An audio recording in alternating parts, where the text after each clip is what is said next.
Good morning, good noon, good evening, wherever time and place you're listening to us from, straight from the 909. It's Mark, Andre, and myself, Isaiah, and together, that's hip hop. Today we're covering a very, very special album, Jericho Jackson, released February 2018 by Empire Records. The two long collaborators, KHRYSIS and Detroit rapper eLZhi, team up to form Jericho Jackson. Up to this point, eLZhi's career had included his time with the influential Detroit group Slum Village, and with several other strong solo efforts. But he had battled depression, and he had watched his fans show less support. But now he has come together with KHRYSIS, and they put together this album, and it was, to me, very strong, a strong, consistent smooth album that really showed a lot of emotion of what he was going through. And I think it really brought out even that depression, but in a different light compared to the other prior album. Yeah.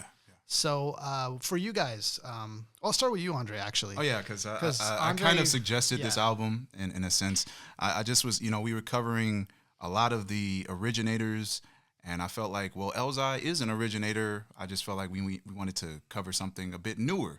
And eLZhi, to me, really encapsulates the sound of what a modern underground artist with mainstream sensibility sounds like. And eLZhi is excellent. He's just the next vein of Nas. He just took the syllable game up more, the storytelling more, conceptualizations and everything more. Just very creative guy, man. So when I offered this album, I wanted to give them eLmatic, but I felt like we should cover eLmatic first before we even go towards the direction of eLmatic. But eLmatic is a flawless project, and it really shows eLZhi's skill and his love for Nas.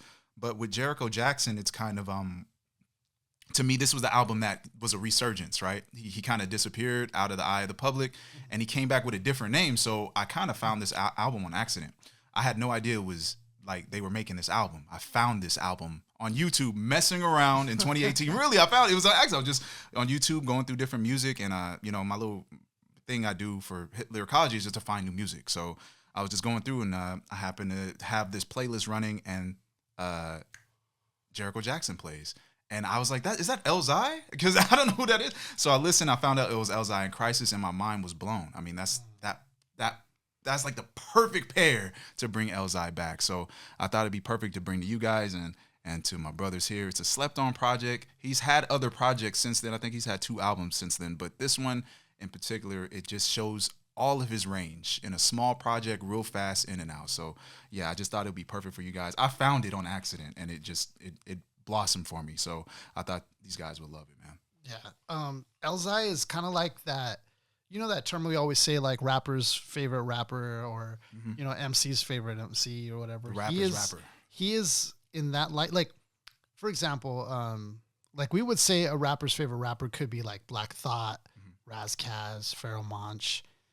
But who are those guys' favorite rapper? It's like he's the MC's favorite MC's favorite MC. That's eLZhi. No, that's true, man. Yeah. I mean, if I could speak anything on eLZhi's skill, I mean, Jay Dilla allowed him to replace him. That's dope, dude. On Slum Village. When you have Jay Dilla champion you, right? And it's like he feels like a child of Dilla, like a Dilla's son, because Dilla's position in Slum Village was like the rhymer, T3 was more style, and Biotin was more jazz, weird, eccentric shit, right? So when eLZhi came in, he just filled in that lyrical gap, and they didn't need JD for it, and JD approved of it. So it was right on time. It was like right around the time JD passed. So he just came in, and eLZhi's been I've been running with him ever since, you know. So when he left the group, when he left Slum Village, I just stuck with eLZhi. And his output, to me, reminds me of Pharoah Monch, because it's like, I can bring you eLZhi, and you can digest it if you want to, but a lot of people, they don't. You give somebody a Pharoah Monch album, they'll listen to the first 2 tracks and move on. And then they'll just refer to Simon Says. Yeah. Remember Simon Says? It's like, yeah, but listen to all the other good Pharoah Monch shit that he has. So yeah, man. I think this was a good emotional album. Yeah. The one thing that you can hear from the start of Jericho Jackson to the end of it is that eLZhi is being completely honest with himself, with the audience, and hip hop is the greatest form of expression for a lot of people, especially people with just the interest of rapping. It's just the expression point for that. So what better outlet to do this and to let people know about what you're going through? And as you mentioned that he's going through around this time, he's going through a bout with depression. Yeah. This is a good outlet to express all that and to try to attempt to alleviate that. And from start to finish, you could definitely, certainly see that there's a lot of honesty being let out, personal, whether it be personal or just being descriptive to a point where like, hey, he probably could relate to this song a lot from a personal standpoint. Yeah, man.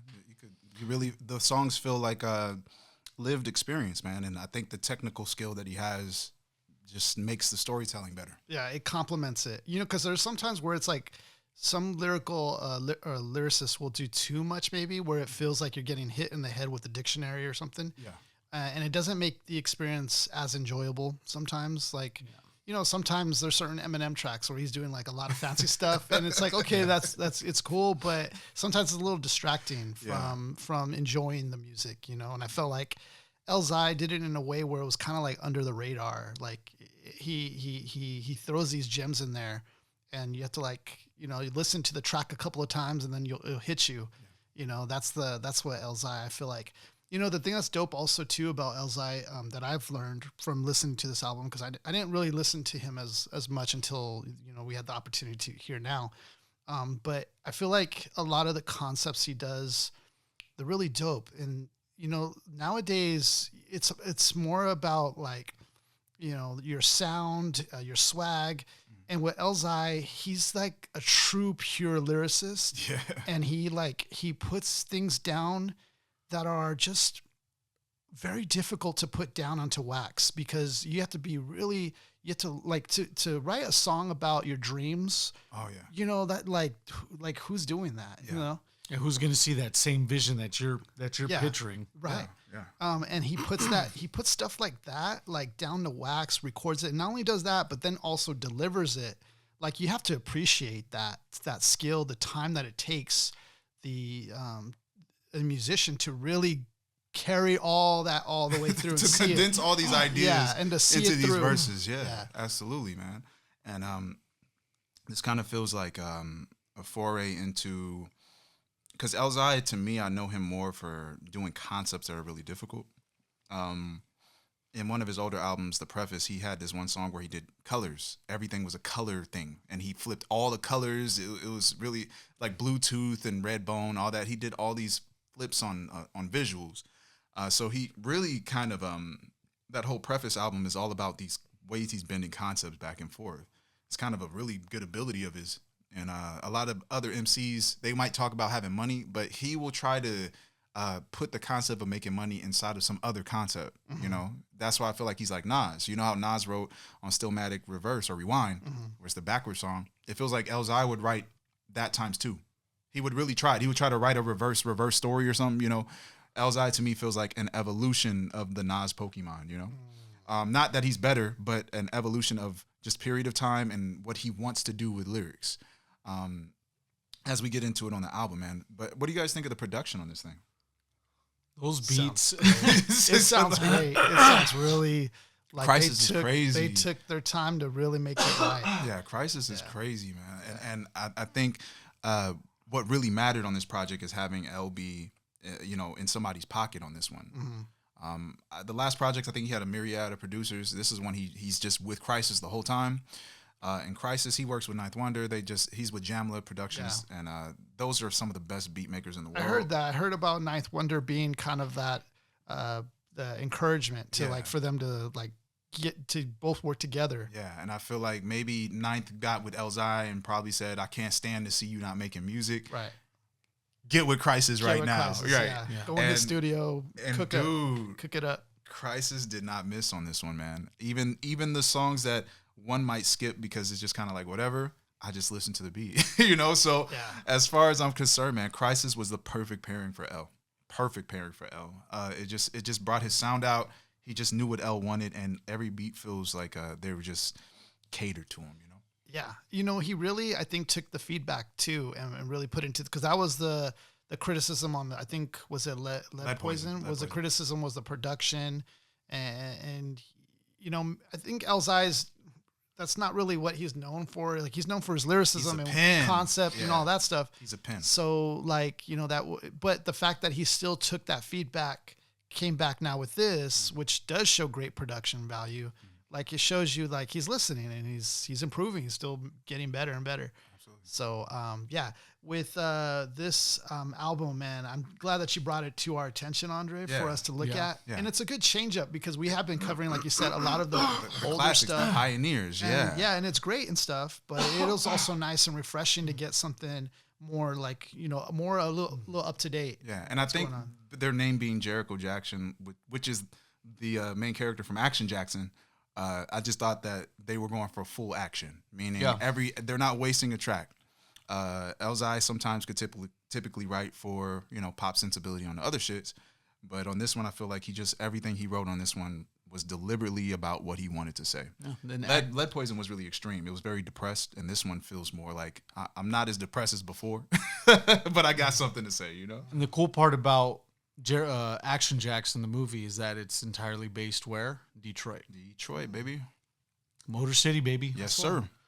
Nice one. Did you guys? I heard this while I was, you know, listening to the album and stuff and researching, that eLZhi could have been a part of D12 too. Did you guys heard about that? Oh shit, I didn't know about that. Yeah, Bizarre. That doesn't surprise me. Yeah, Bizarre brought that up and said that he was like, it was like they were trying to pull him in, but it just didn't work out or didn't happen. I can't even, like, yo, if it's like we printed all the D12 stuff, and then we were gonna make a D13. D12 plus one. Just to get all this stuff back, we got to put a +1 on all the things. Can you imagine that though? eLZhi with eLZhi with Eminem and like that'd just be nuts. I mean, I don't think L and M have a song together, man. Yeah. That would have been, man. But eLZhi to me feels like he works better independently. He might be better as a solo artist. When he was on Slum Village, he was once again that concept of the super rapper that we was talking about. So yeah, man. But with this one in particular, man, if you want to roll, we can just get right into it. So our favorites, we all agreed on Overthinking, Self-Made, and 17. Yes. Yeah. We try to get on the same page, you know what I mean? Yeah. With a honorable mention to To-Do List. I think that was dope. And another honorable mention to Friends. That beat is crazy, and some of the imagery, him talking about his time on Slum Village and T3 in particular. I thought that was just very engaging and very interesting, man. But yeah, so first track we all agreed on was Overthinking, man. And I think it's a perfect intro to the track, or to the album. We start with Alan Watts, I think, on the track before, just talking about, you know, overthinking and how thought works. And then this track pretty much just emphasizes what he was doing. And it's just L thinking about where he could have been instead of where he is now, right? I think L is upset because his potential is just unlimited. It doesn't even make sense how talented this guy is. So I just feel like he wanted to level with the people. But yeah, just as far as this track is concerned, the beat is dope, real smooth. Just the vibe overall, man. It's like setting the ground for what the tone of the whole album is. It's just him saying what he wants and what he's feeling, man. And I think Overthinking is a great beginning to this, especially if you haven't heard him in a long time. It lets you know what he's been up to. So yeah. Randomly, my phone just started getting an update. Right, you just want to update. Out of all the shit that one of our cameras is out right now.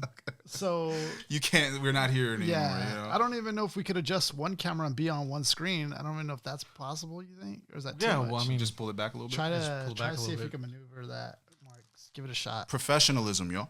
We'll try to maneuver with one camera. We'll make it work. You know what I'm saying? See if we can work. I'll try to scoot in some. Yeah, there we go. We'll try to a little. A little to the. Yeah, a little. With no description at all. A little to the. Right there. Right there. And then I think you're just have to have my mug in there. You're gonna have to scoot in. This editing is gonna be real easy. It's gonna be real easy. It's gonna be one little pocket, one screen, one camera. Scoot in as much as you can, Mark, because your face is off. All right. So Yeah, with Overthinking, man, I really loved the honesty and like you felt like the sincerity in this track. And this one, to me, the beat was just it was a great like introduction into this album. The beat brought you in, and it just gave me that feel like I always love that the low beats, the bass line in there. That's the swing on that bitch. Everything on that is really nice. I love the feeling of it because you just, as a lyricist or as a MC, you could work wonders on that kind of beat, and that's what he does here. He does mention a line and that I was a little confused on when he first said it when I was listening through. He said about the backers fronting me with money like he drove the Brinks truck. If the backers fronted me like I drove a Brinks, I see that, yeah. Because the money's in the back of the Brinks truck, right? But also his backers are those that are giving them the money, right? So if they give me enough money, you're out of luck. So I try not to overthink. What if the backers fronted me with? What if the backers fronted me with money like the next bar? Right, but like I drove a Brinks truck, you out of luck because what I'm jotting is career ending. And basically, he's saying if y'all just gave me the bread to make the album I want, I would be ahead of y'all, right? So he's already going on the self-doubt concept, and then everything that builds from here is more so about what eLZhi feels about himself, But he's really good with the wordplay, but there are some people that are fully blatantly only about wordplay, fully blatantly only about rhyming. To me, he's subtle with the wordplay. So yeah, the backers fronted me. eLZhi loves dichotomies and left hand, right hand play, white and black stuff. He does that all the time. So it might be the blind man that can see type shit, stuff like that. So yeah, if he had bread, if the backers gave him in advance, he would handle the business, right? Yeah, I loved how he was writing about how his pen bleeds, and then ours is like blood clots. But that's the next track though. Oh, that's the next track. Yeah, but for this one. When he gets further along into the verse 2, it's on site if they wear blouses, I dodge bullets, demons, and chicks who try to get inside of celebs' trousers. Trousers. Use all the words you can in that whole dictionary. And people, this is one of those like, not in the sense of a pioneer, but I haven't heard the word trousers in a rap in a long time. That's good shit because trousers gives you a lot of play for slanted rhymes or even a different, like an actual deliberate kind of rhyme. If I could say anything about L's technique as an MC, as a writer, eLZhi is taking the MF Doom technique of perfect rhyming. He barely slants his rhymes. All of his rhymes really fully match.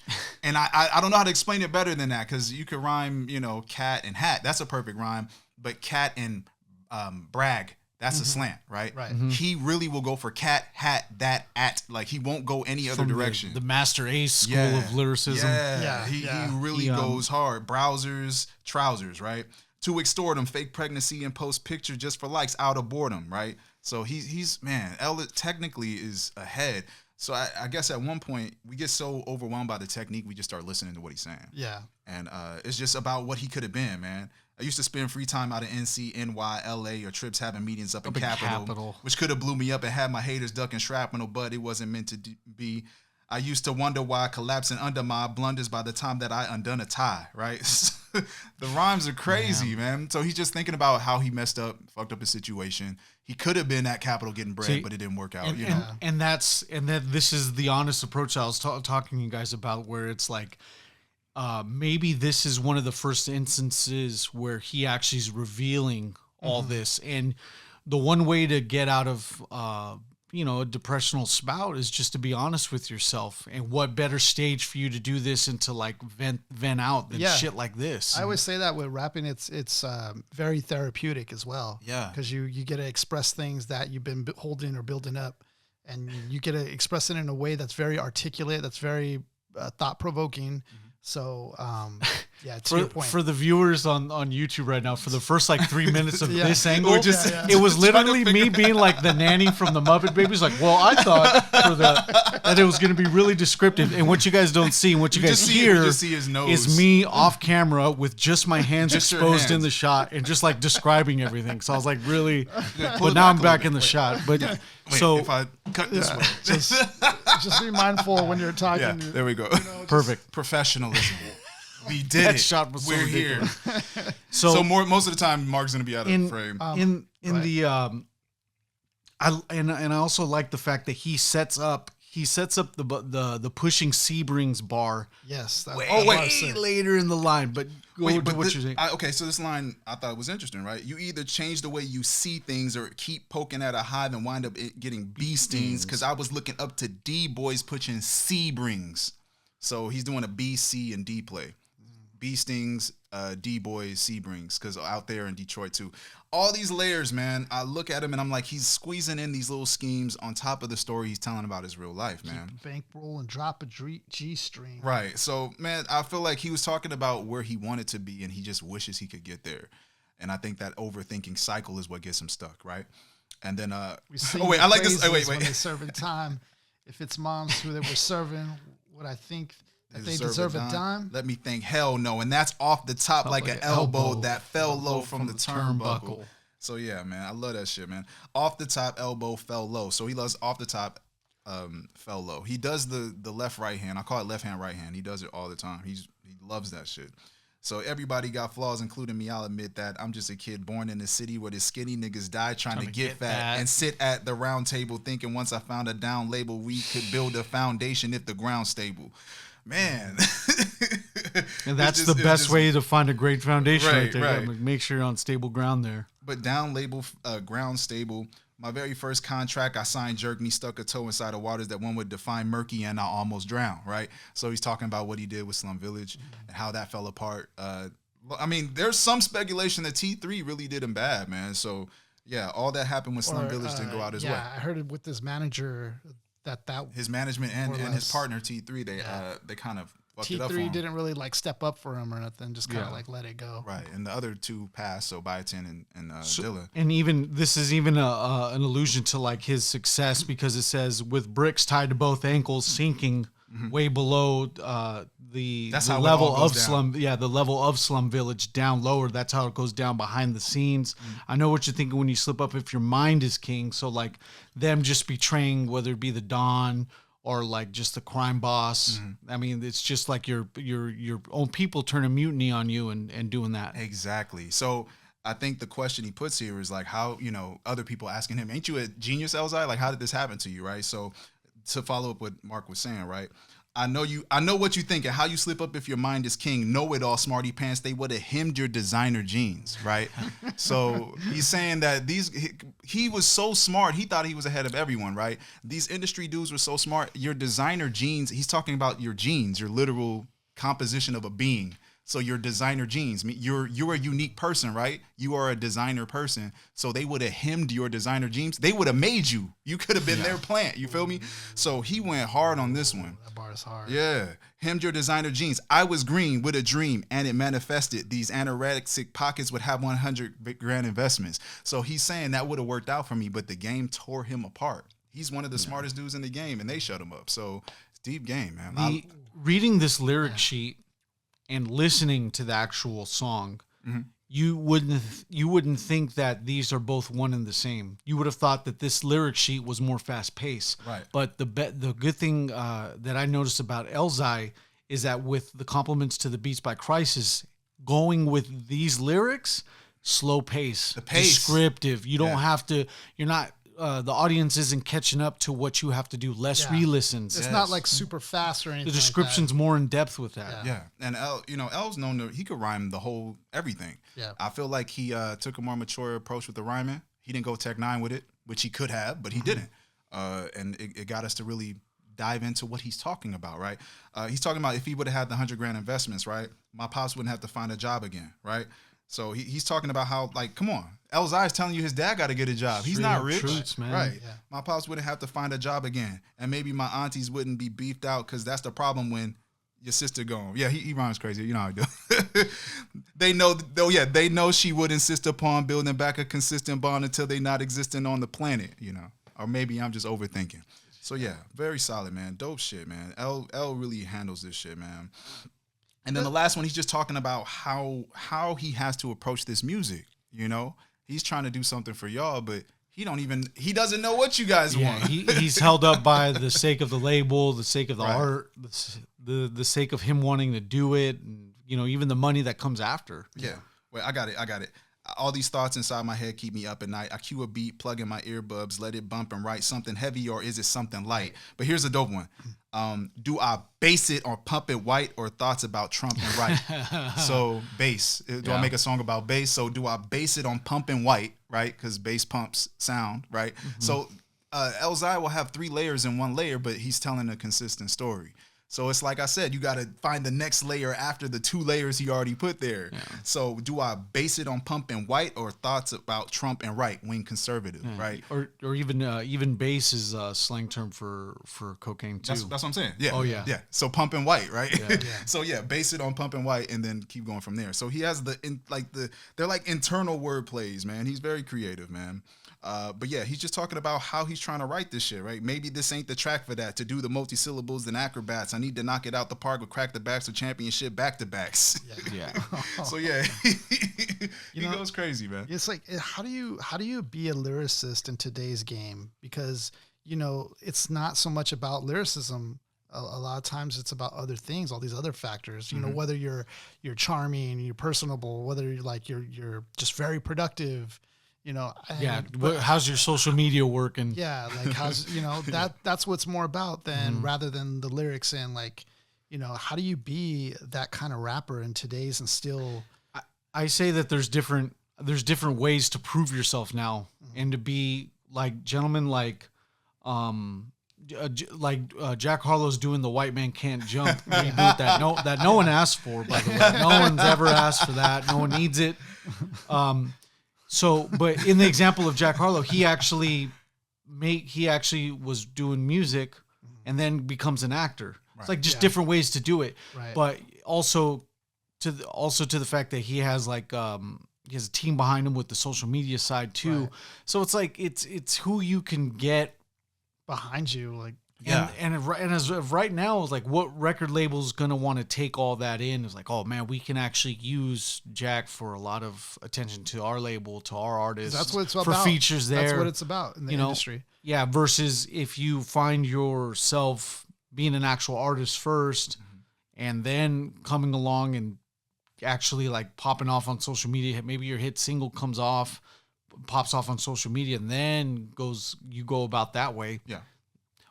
I don't know how you pop off now as an artist. It's a different climate, man. We can't. And this to me, this project doesn't feel like he want. It sounds stupid. I don't think he wanted to. Of course, you want to sell everything you make, and you want to make money as an artist. But this to me felt like an album that needed to be made. I don't feel like it was like, oh, this combination is going to be a great sell. I felt like this Lead Poison felt like making money. Even the following couple felt like we getting bread, but this one felt like. Here, man, I'm just rapping. Is more him first. I'm just rapping, yeah. This is me first. It's more maybe for him, maybe. Because there was a track that was like, thank you. And he was telling just the fans, thank you. Everybody just, that deserved the thank you from his point of view. He did a beautiful tribute. He did the song Listen, and that was a single. Right. Self-Made is a single, which is, we'll hop on now. Self-Made was the single. And then his second single was Listen. And Listen was just weird, man. And Listen was just he rapped on a jazz rhythm, and the drums are straight up, right? The drums are exactly where they need to be. Yeah. And eLZhi's rapping in the beats between the drums, and it's a weird single. So that single to me, I was like, this ain't pop at all. When I heard it first time, I was like, this is a big risk. Why would you make this your single? And I was like, oh, he just wants to make this shit, man. He's just making something new, something different. Yeah. So I thought that was unique about what he was doing. That's also a great thing about him is that he's not kind of afraid to just kind of do his own thing or lane or whatever. Yeah. In a way, it's like, it sucks because when you do that kind of thing, you don't really become more marketable in the mainstream, but you do, you reach your audience. Stay creative, and and to those who do rock with you, they love the fact that you're challenging things and doing things differently. So that's kind of like it's like a pro and con in that sense. Well, that's what it is. I think Self-Made as one of the singles, that was the first single, I believe, and Self-Made as we cover it is just bars. It's a bar fest. Yeah. This is the most he rhymes on this one, I think, and he's just going for it. He's having a ball, man. Listen to Me was just the second single and they did whatever they want with it. But this one, to me, this was like, this catches your attention. The production on this shit is crazy. The sample is awesome. It just, the beat itself, man. KHRYSIS is man, he deserves more, man. But self-made since 12th grade, that's my calling. Every jewel I drop is money out the sky falling. I love that shit, man. Just bars on bars on bars, man. The sample takes you back to other tracks that have that I'm like, I know a bunch of people have sampled it. I can't readily think of the actual sample itself, but how KHRYSIS flipped it, he just slowed it down and did stupid shit to the drums. It works, man. It hits me in the heart, man. But yeah, I just love how he opens it too. Do I give him pain or give him mercy? Decisions. They say my bar set him free in all the prison divisions. These weaklings, known as foes, are likely not on the hills of this. Stand up, nigga, always thinking on his toes. So on the hills, stand up, toes, right? But really good, man. Just everything being where we want it to be. And he's not overdoing it. He's not overdoing it at all. He's actually like, in the pockets perfectly on this shit, man. Everything that he's doing is super clean, and it just lands every part of this shit, man. I mean, what'd you feel about it when you first heard it? I love the fact that sample again kind of brought me from like old school but new school, like together. Blending, right? Yeah, it was blending. It's like the new sound, right? And I really like felt that he wasn't overbearing with the lyrics. Like I kind of thought, coming into eLZhi, I thought it was going to be more dense, and I felt like it was dense, but not like not overly crowded. Like there was enough spacing where it felt like, oh, okay, like you could come in fresh, not knowing or not being maybe the listener that likes the hardcore lyrics and still enjoy this album, with there being enough gems and enough bars within bars, the kind of things that's still here. There's still wordplay here. There's still that running along with this great track. So let's see. For this one, I feel like if we want to talk about how this guy rhymes, I mean, I sent you the Tech 9 track and he just went stupid on that one, right? Relentless on that one, right? I feel eLZhi actually technically has that skill. He could do that actually, but he for this album in particular, I think he said, I'm gonna just give y'all some space. And not overdo it. It really shows his maturity as a rhymer. He's very what's the right word for it? Like understated, very layered. That's what I get from that. And I think only with that type of technique and style could you pull off such a thing with remaking or reworking Illmatic.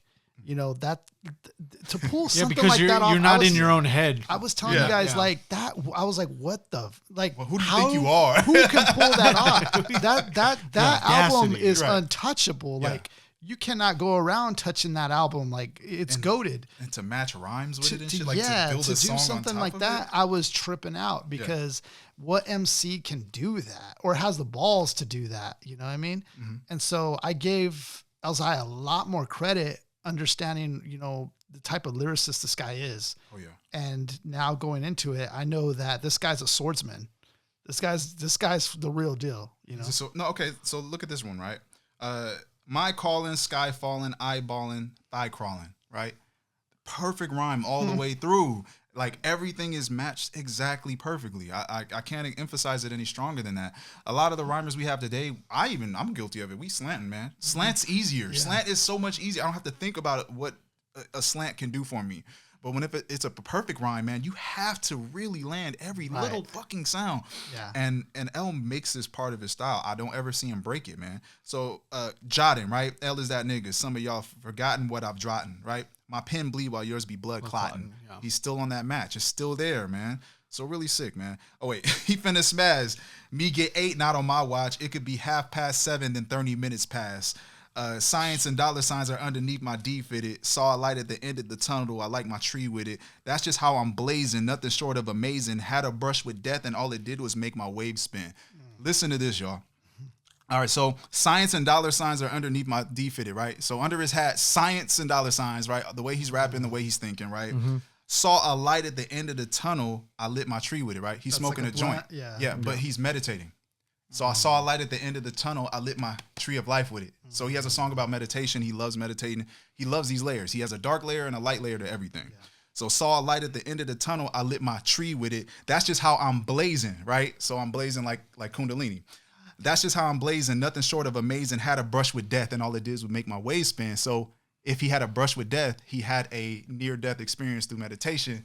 All it did was make his crown move.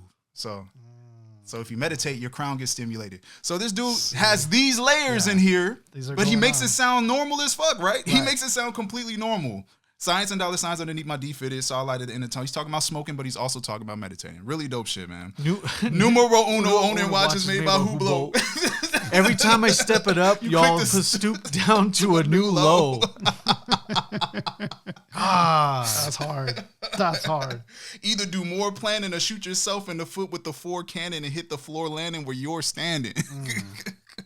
There's lyrics like this when you read out the lyric sheet to where you're like, damn, man. Yeah, like man. you don't, not that you miss it when you hear it, but the best prize of it all is like actually reading it out. Cause like this is our form of like reading a book at the end of the day with like reading the lyric sheet. Sure. But listening but then to now it, when we go back and listen to it, it's man, gonna be like more effective. This is it's like when you read the book first. Well, in this instance, we actually watched the movie, which was the actual song. That read the book again. But if you actually did the lyric sheet first and listen to the song, then you're just like, wow, this is more impactful, more descriptive. If you saw a breakdown on this, you guys would be fucking mad. How many? He's rhyming half the sentence. I would say, Mark, it'd be more like reading a movie script, you know, and reading the script of it and then seeing the movie or something like that. Yeah. To that effect. And to see the amount of effort that he's putting into squeezing these ideas in a single bar. Which is not easy to do, like you said, especially if you're doing that perfect rhyme thing. Mm-hmm. That is not easy to do when you're keeping it like that. Like, it's just it kind of puts you in a box a bit. To find the right wording for that. Wait, here's a good one. Where I'm from, make the news that'll interrupt the program. Some will face the music, others caught up in the slow jam, and took away the hoop goals to know what I can show you. Oh, know that I can show you the ropes or strangle you with them if you're looking for some loopholes. So just what's in my bio is hazardous and it's vile. It matches in gas chambers, a water gun in Ohio, an asteroid in the troposphere speeding towards a hopeless mere mortal. Others appear normal through my ear portal. Come on, man! Listen to that. What is the troposphere? You know what I'm saying? Like, but I think this one right here though, the interrupt the slow jam, right? Wait, yeah, where I'm from, make the news that'll interrupt the program. Some will face the music, others caught up in the slow jam. So, you know, once again, it just facing the music, you have to deal with the fact that you had to hear me, and others caught up in the slow jam, right? We think in R&B and dancing, but the slow jam is literally not making progress forward. You're jammed. Okay. It's the slow jam. So he all of these have these I would say there's entendres on entendres, right? I think maybe every 4 bar you're going to get at least one entendre, and you have to catch them. But yeah, the way he does it, man, show you the rope, strangle you with him if you're looking for some loopholes. Really dope shit, man. Yeah, he does the hazardous play, which is crazy, man. He just makes everything sound like he has superpowers. What's in my bio is hazardous. But I just love the visualization, man. Gas chambers and water. A water gun in Ohio. I think that's funny. A water gun in Ohio, man. That shit ain't nothing, man. But yeah, y'all would hate it next year I'm in the. Oh yeah. Y'all would hate. Y'all would hate it if next year I'm in the McLarens. Yeah, here and there. I see y'all got angles. Y'all don't play fair and square. All I push is mind power. Screw zombies. They brainwash while my brain waves is tsunamis. Ooh, that bar is hard. The small beaches on a small island with few palm trees is bars for gun toters who pursue crime sprees. You get the visual imagery. You get the intense description. My brainwaves is tsunamis. But you get they're time brainwashed to take it in. though. Right, So that's it. they're brainwashed, but my brain waves is tsunamis. I mean, come on, man. I feel like his visualization, his comparisons. That's probably what L is really great at, comparisons. You know, he's very good at descriptions, but comparisons as well. You know, he could really make you look tiny. he could make you look non-existent compared to him. You know. But yeah, this right here is a bar fest, and I think that's what every jewel I drop, every jewel I drop is money out the sky falling. I think it's perfect, man. My pen bleeds while yours be blood clotting. This to me as a single is just a perfect display of eLZhi's lyrical skill and what we know him for, right? And then everything else I feel like really just handles the biz, man. So what we got next? We got 17, right? Yeah, 17. I chose 17 because I was reading that this was actually eLZhi's attempt to even outdo his last track, the 16. It was Two about 16s, right? Yeah, two 16-year-olds. Was it getting kidnapped or well, okay, so something? yeah, 216s is the story of two people, two 16-year-olds connected through some situation. I think one ends up dead, one ends up pregnant. Oh, okay. Right. Okay. So, just this, and he's just talking about Detroit's story, man. It's just how it is. But yeah, he's just talking about how that happens. And then 17 to me is just an evolution, of course, of where he went from the 216s. I thought it was brilliant, man, what he did. But the 17s is, I love how we're trying to keep the show going. Like nothing's wrong though. Like yeah. We're just having to maneuver a couple of things. It's like a construction worker behind me trying to like jackhammer some shit. I'll just keep telling audio wise, nothing's going on. But 17.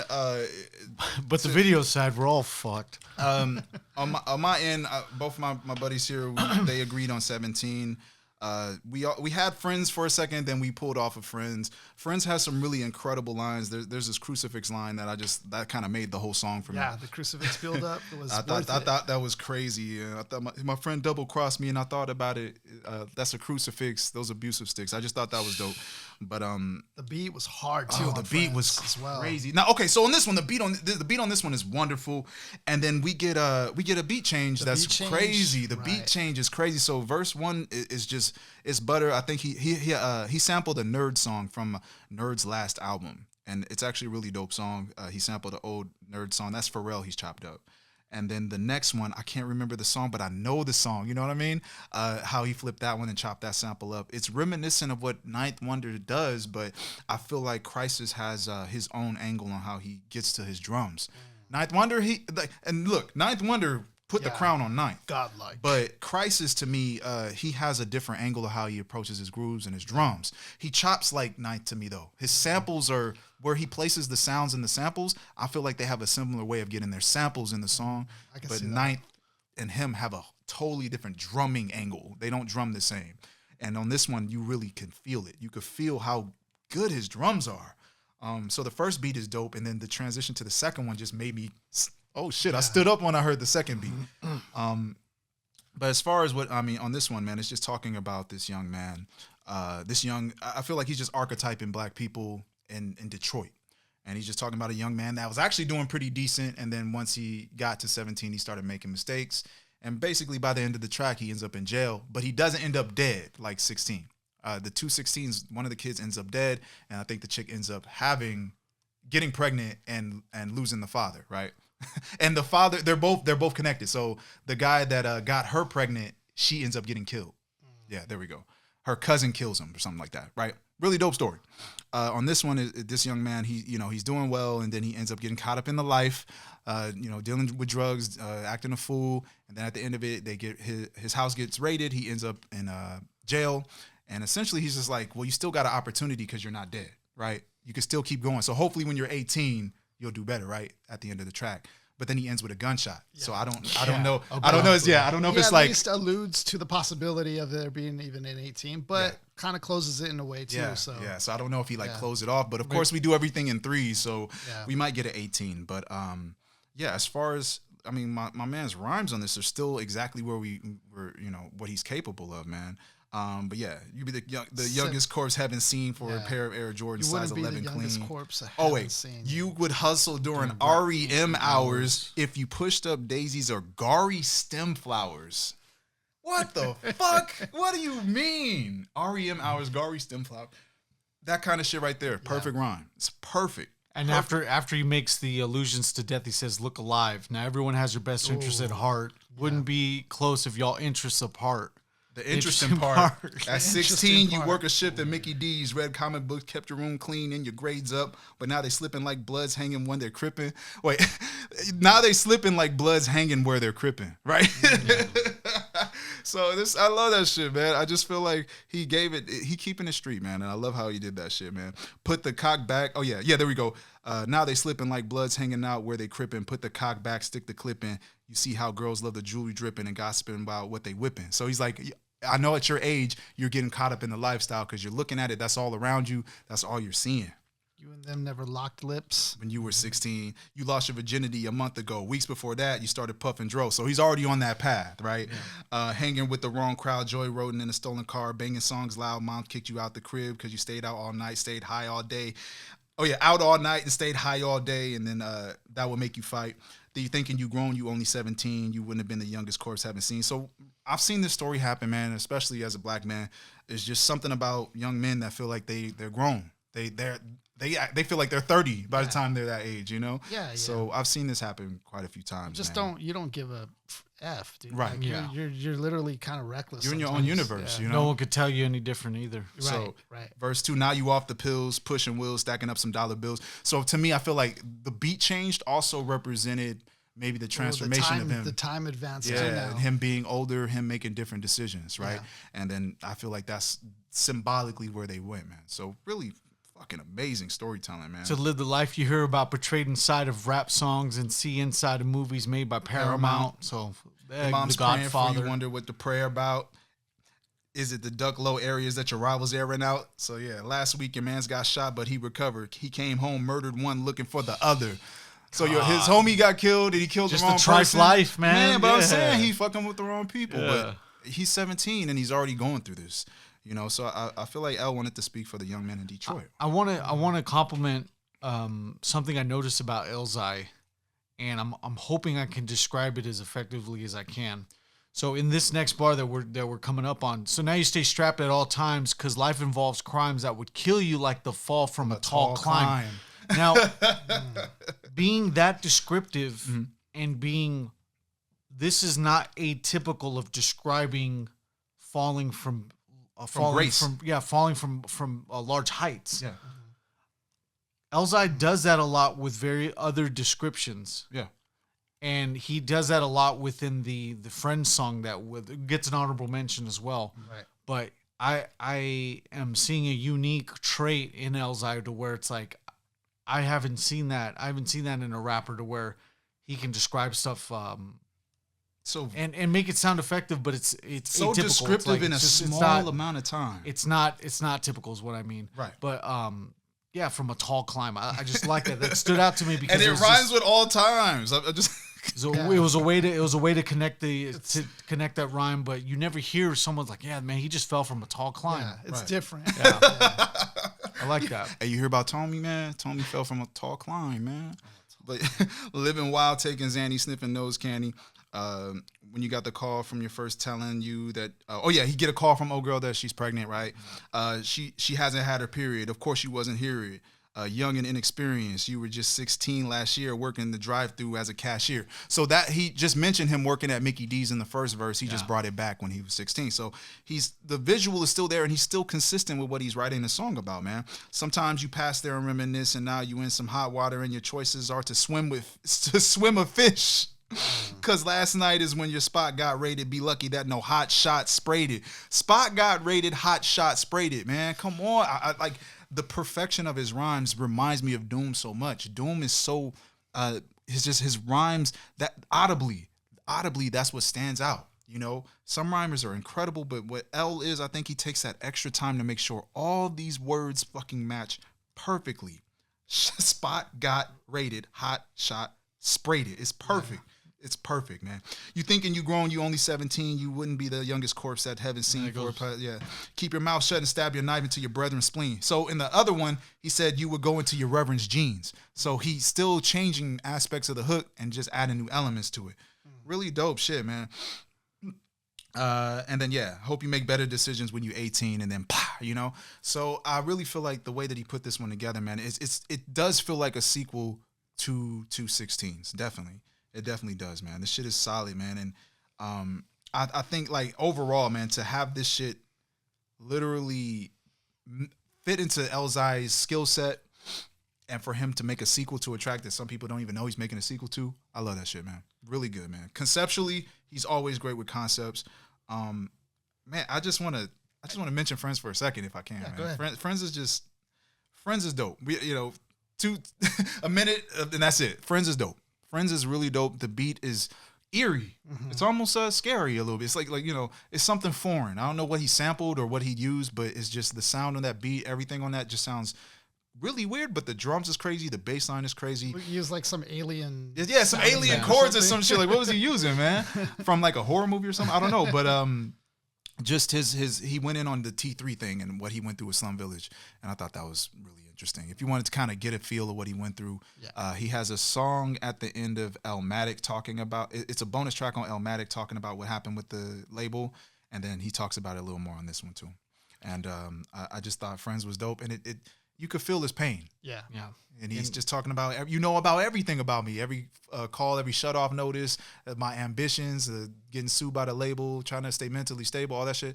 He's just talking about what he's going through. And he's like, T3, you fucked me. He didn't say T3's name, but, T3, I think, was maybe the first or the second verse. He was one of them. Yeah.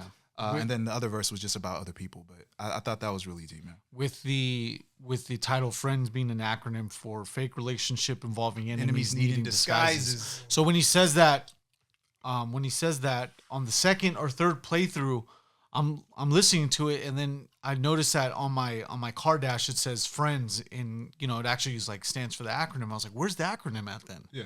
And then when he says it again, I was like, fake. I was like, oh, hell yeah. So this is like a 2 to 3 song callback, especially if you're not as attentive as you need to be when you're like sitting down listening to an album. I wish I had that privilege of like a Friday night with these headphones, like smoking a cigar, having a drink, listening to JERICHO Jackson or any album and just chilling. I think we should all have that space. I wish. Right. Every person should indulge that way. But we don't have that privilege. But in this instance, listening to it like that, in my context, driving to and from work is kind of like that time where we get to relax a little bit. Right. And I was actually able to listen to it on that third playback. I was like, oh shit, okay, cool. This is where the Friends acronym actually lies. So I thought that was pretty cool about the Friends song as well. Yeah. Again, though, it kind of brings you back to Doom a bit, because we had covered Doom on Food, and he did a Friends track too. You see, there's some like little seeds of that in eLZhi too. Oh yeah, definitely. He's a student. I liked how he brought up. I liked the track 17 because I feel like he went in depth in a different lane than other artists have done. I know J. Cole has talked about like adolescence, and he's also even talked about to the younger rappers out there as well. He sent like kind of messages, and I think 17 and even 16, I haven't actually heard that track yet, but I think 17 is kind of like a message that does need to be said. Hopefully somebody who is younger, really takes that to heart of what he's saying there, because, I feel like we've all been there. Like I feel like in my teenage years like that, I was young and dumb, and there's plenty of times where, we could have ended our lives early just because we were so reckless and out there and doing, just rebellion shit like that. Simple and plain. Yeah. I like the fact that he casts a wide shot to just the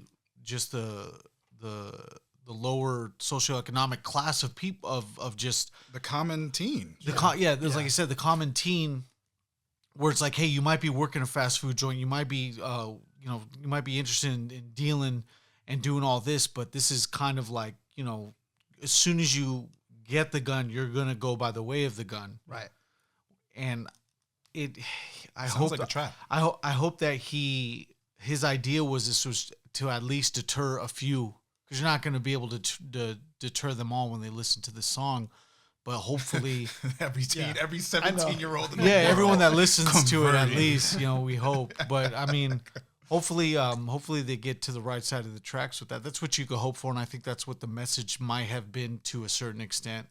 And then especially the youngest corpse that's heaven seen. Yeah, and it could be just the little seedlings to his life, and maybe a few things in there as well. Yeah, so, because this is one of those albums where his heart's all on it. It's all on it. It's all on it. Yeah, Without a doubt. It feels like a project for him. Yeah, it's something he wanting to get off his chest, or just, I don't know. It feels like that though, like because all these things are just like real stuff, real life stuff.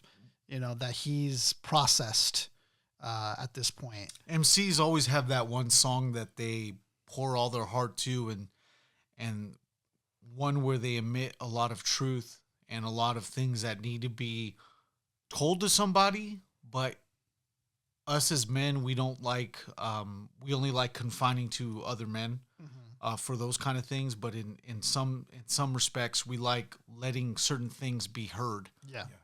And as an MC, I'm thankful that I have the capacity to do that on a song, in a song aspect. Yeah. Because there's times where, you need someone to reach out, but then, you got to realize, hey, look, I could do it this way. This is a healthy way to do this, do this type of expression. Right. Yeah. We all have that song. Yeah. We all have that song. And in this case, he has this album. Yeah. It's a beautiful thing too, when, like you said, when there's something that you don't typically put out there, but you do in this way, in this avenue, and it's all together as an album. It's a beautiful way to do it, because it shows your point of view, and it does it in a way that is very thought out, very processed, because you're putting this in such a way, you're taking time to write this out, and so you're really, in a way, you're bringing intelligence to it, and your wit when you bring it together, and the delivery of it, Facts. And I think it'll do something even, this could also, who knows, because I feel like after this album, if eLZhi comes out and does another album. He has two. He does? This. Okay. JERICHO Jackson doesn't have another album after this. Okay, so he has two. So this is the only JERICHO Jackson. How are the two after this? Fire. Everything. He doesn't. I kind of was gonna go that doesn't make way. whack albums. I was gonna say that. Like, I feel like after you put something like this out, it kind of liberates you to now go back into experimenting, doing concepts, doing different things like that. Again. Or even just even if you're not making music, hopefully it kind of gave him a lot of time to, like, oh, good, I feel a little bit more whole again, and I feel expressed, like my feelings have been expressed. Yeah. The newest one is Zeitgeist. Zeitgeist is exceptional. He paired with another producer, Georgia Ann Muldrow. She's amazing singer, producer, and he did a whole project with just her, and it feels like this one, except more mature. He's like Moses on this album, I guess. His album covers, he's Moses. So a lot of the imagery and visualizations are Moses-like, and it's just very creative. The one before that, 7 times down, 8 times up, I think. That one's dope, but at the same time, it feels like Zeitgeist is the best place to kind of see where he's at today. Yeah. The one before it, he's doing concepts again. And it's like, okay, that's wow, what are you doing? What I was saying, yeah, though, he's like, he's back to concepts, and he's like, oh, what the hell? Okay. From the very first track, he's doing some weird shit. Just very unique patterns and stuff like that. But this album in particular, I feel like this is the food I give to everybody to go, okay, so you want some more? Then you can go in any direction. Right. You can go backwards or forward, and you're going to get something great from L. But this one to me is just, we need a KHRYSIS to keep y'all paying attention and let L spit the way he wants to. eLZhi to me, I think, will be the one I recommend the most after this one. If you have a history with eLZhi, then eLZhi is a perfect pass. If you don't really like eLZhi, then JERICHO Jackson. You know what I mean? Really good shit, man. So this album's crazy. I think that it shows his technical prowess and skill. And then the last little note for this whole album, this one line from To Do List is so dope, I had to just quote it. He said, achieve what I tried to do. Look at the bigger picture from a wider view. Stay on the righteous path or the Prada shoe. The righteous path or the devil wears Prada shoe. So right and left. Right, so righteous path, left path.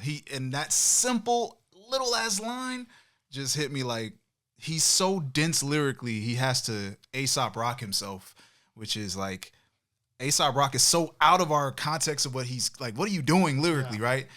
His later albums, I feel like he started getting closer to us, right? Like A$AP Rock is closer to us now than he was before. eLZhi feels like he's getting closer to people.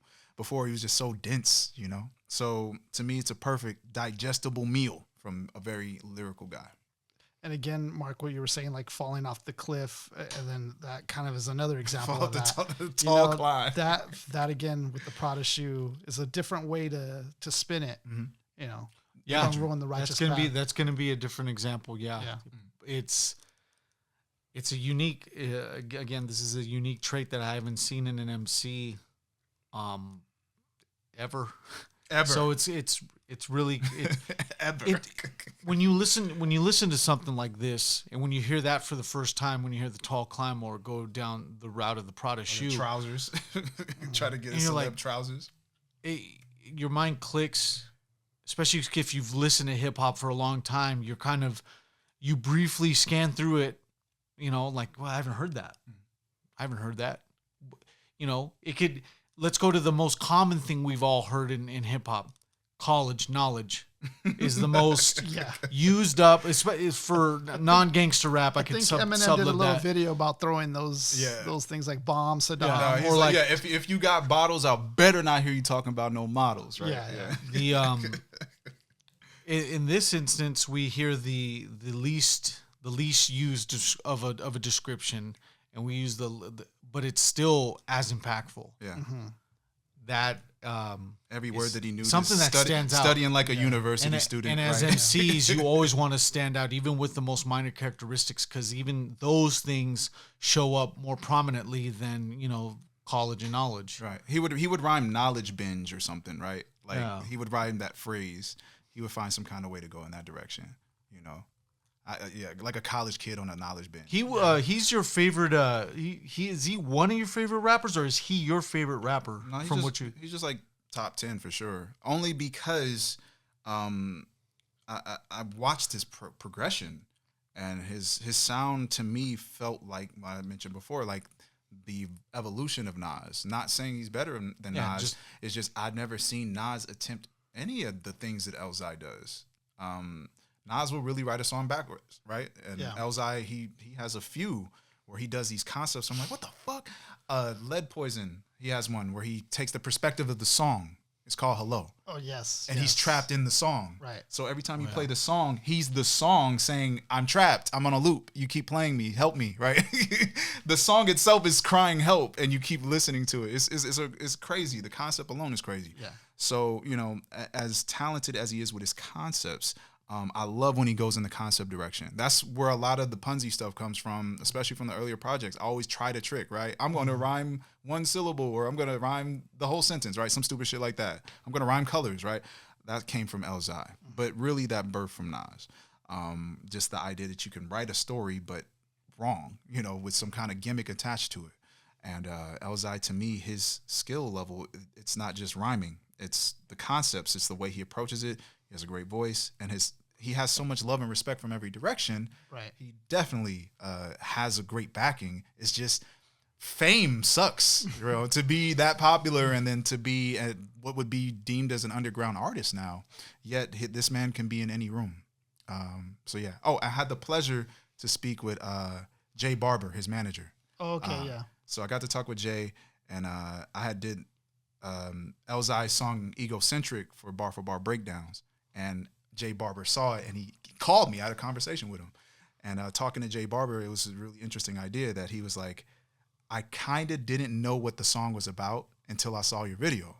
And he was like, we were working on the music video for this song called Egocentric, and he said, I'm gonna be honest with you, I did it wrong. I actually was doing the opposite of what he said in the song. He was like, I was gonna get women and cars and bitches. And then he's like, as I broke the song down, he's like, he's actually going against everything I was gonna put in the video. And he's like, that was the first time I wheeled it in. He's like, oh, I'm going for the contradiction thing. But right? you're the fucking manager. Wait, no disrespect though. He's the manager. Yeah. So in my understanding, and as we talk further, Jay had a couple things to say. I'll hold my tongue in those things, but he basically just said they're scared of him.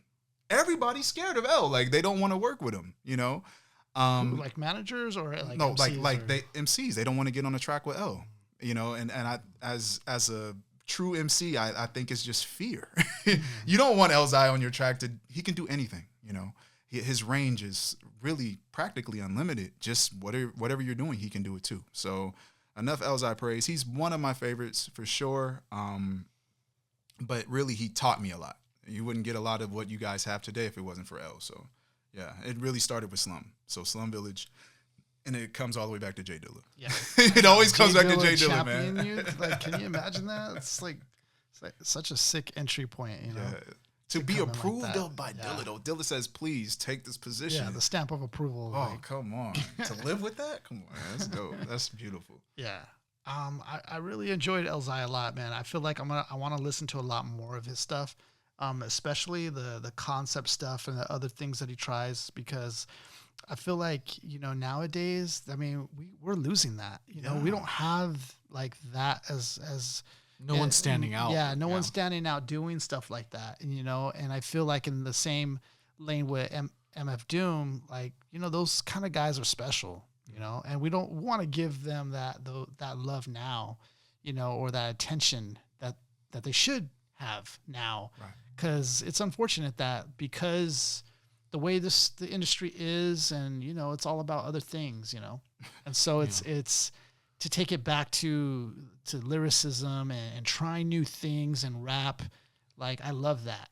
I love the boldness to try that. It'll come back full circle. Yeah. Give it it's always always will come back full circle. History's always bound to repeat itself. So I have a very strong like intuition that it's going to come back full circle, because it's you can only tolerate unintelligent, in my opinion anyway, whatever, but you can only tolerate that type of rap music, Yeah. for so long, to where you want some stimulation of the intelligent kind, Right. Correct. of the lyrically dense kind. Correct. What have you. And I feel it's going to come back full circle. When? I just hope soon. I believe Mark, man. But I'm afraid that it might be in the next couple of years, and it's going to be with a tool. I think people start listening to rap with a tool now. You know what I mean? And what I mean by that is, like, people are going to have to listen to a song and put the song in an AI generator, and it's going to show you I think they're going to show you the lyrics and explain what's going on. I think that's what's going to happen. I feel like people need an assistant, because we can't even watch a Reels video without the words on the screen, right? We're so spoiled, man. We're spoiled, and we have no attention span, bro. So give it 6 months. Chat GPT is going to be the illest MC. Yo, write a Tupac style verse going against Biggie Smalls. He's going to start the beef again. Chat GPT is going to start that beef again. Chat GP beef, and it's going to be like a MC battle GPT? league.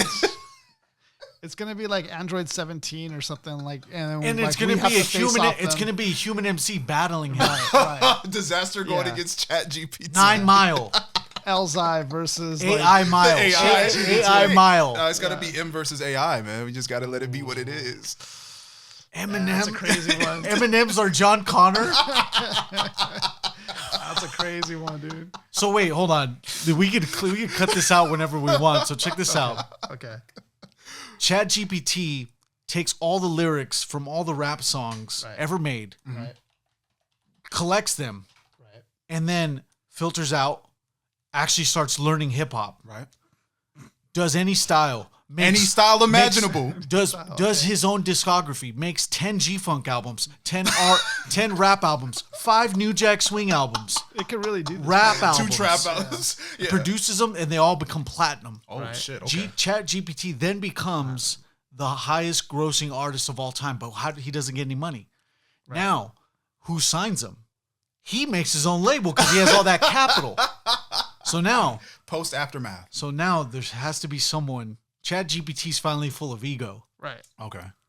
Who's going to be there to challenge battle him?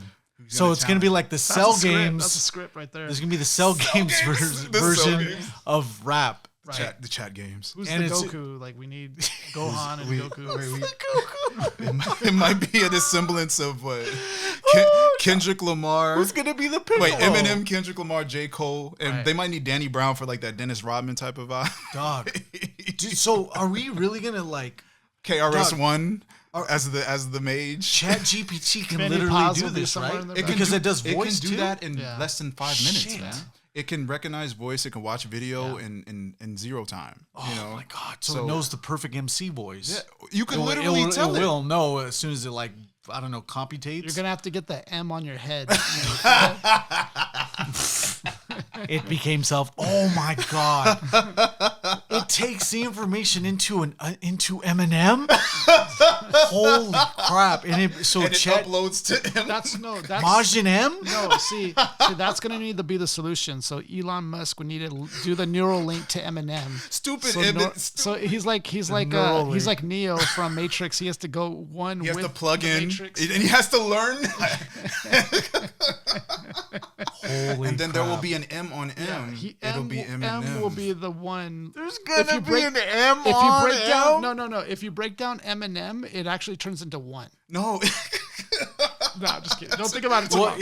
Wait, M and Elon Musk. Isn't Eminem a palindrome? Wait, Elon Musk, the letter E in M makes M. Eminem, son.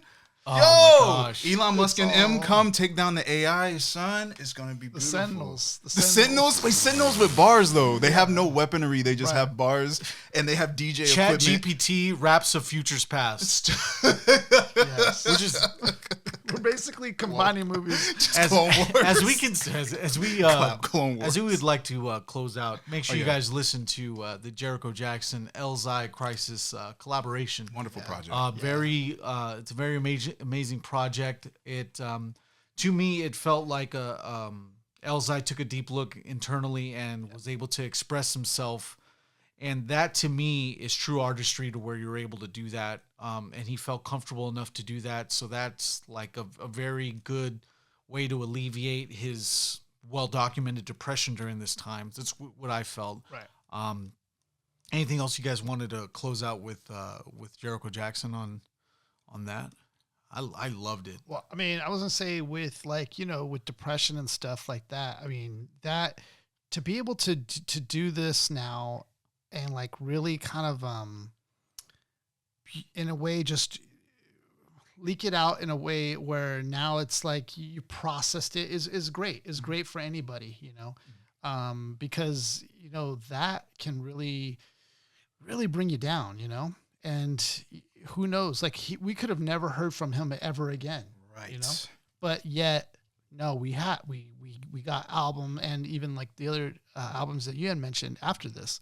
So I just think, what a great a great story for somebody to be able to finish such a thing from beginning to end, and do it with such artistry. It's great. It's great. So this really has put me onto eLZhi, and like I said, I want to explore him more and all the other stuff that he does and is doing, because I think we need more of that. We need more of that today. So that's the only way that we're gonna grow as MCs. That we're gonna push hip hop forward and really discover new things. Yeah. So. That's what I've gotten out of this one. Yeah, and it's a 2018 project, and it's really well rounded, man. It feels right on time. It does. So yeah, check out his other works, man. If you guys are interested, it really is the lyricism that's digestible, but it's the type of lyricism that Pharoah Monch would actually go crazy over. Yeah, I feel like Pharoah would hear him and go, "Fuck yeah, man!" Everybody that I know that's like a super MC. They typically don't put eLZhi in their top list because they almost don't categorize him. Mm-hmm. He doesn't count. Yeah, I've heard this before. Like, oh, L doesn't count. He doesn't sit on my list. I'm like, but L, you love his work. Yeah, he's one of the best I've ever heard. So who is he in your top 5? Nah, he doesn't count. I really mean that. People does this a lot with eLZhi. They just put him in his own bracket. Like, Pharoah Monch is not in anybody's top 5. Yeah. He's here though. Yeah, right. He's clearly here. Right. And I feel like eLZhi got the same shit. King Los too. King Los, to me, fits in that same bracket. He's one of the greatest in the world, and we simply just put him over here. Yeah. I hear Royce on a list before King Los, so that's how I feel about it, man. But solid project, man. Solid album. I love my man L, man. Dope lyricism. And if you guys are just trying to get that ball rolling, man, just check out L's shit, man. It'll probably bring you back to Slum Village or take you forward to other guys like Boldy James and shit. So yeah. All right, everybody. So we're gonna continue to drop episodes every Monday. We're continuing on to the journey through albums, and check us out and support us. And we really appreciate you guys, all the love and support. Take care. Peace. Read books. Drink water. I'm calling Find shelter. out to